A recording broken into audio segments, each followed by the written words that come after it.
தொடக்க வழியில் திமுக ஆட்சிக்கு வராது என முன்னாள் சபாநாயகர் அப்பாவு உறுதியளித்துள்ளார்.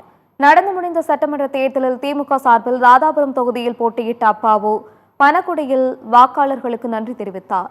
அப்போது பேசிய அவர், தேர்தல் வெற்றி தோல்விகளை நாம் சமமாகவே பார்க்க வேண்டும் என்று குறிப்பிட்டார்.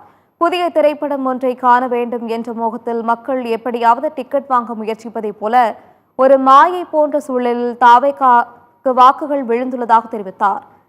ரீல்ஸ்கள் மூலம் தவறான செய்திகளை பரப்பி தாவேகா ஆட்சிக்கு வந்ததாக அப்பாவு கூறினார். அவங்க எந்த உறுதிமொழியும் கொடுத்து வரல. ஒரு ரீல் தயார் பண்ணாங்க 300 கோடி ரூபாய் செலவுல.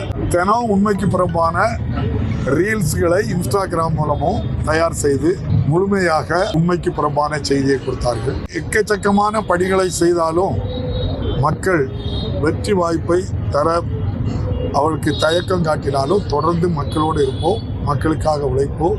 மக்களை சந்திக்காமல் குறுக்கு வழியில் இந்த மு.க. ஸ்டாலின் ஆட்சிக்கு வரமாட்டேன். மற்ற கட்சிகளுக்கு ஆசை இருக்கலாம், ஆனால் நம்முடைய மாண்புமிகு முதல்வர் ஒருபோதும் அதை அனுமதிக்க மாட்டார்.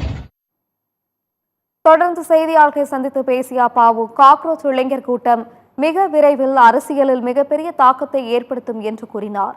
இலையையும் தாமரையையும் இந்த காக்ரோச் சாப்பிட்டு முடித்துவிடும் என்று தோன்றுகிறது என்று அவர் தெரிவித்தார். மேலும் காக்ரோச் போடும் இரைச்சலில் விசில் சத்தமும் காணாமலேயே போய்விடும் என்றும் அப்பாவு பேட்டியளித்தார்.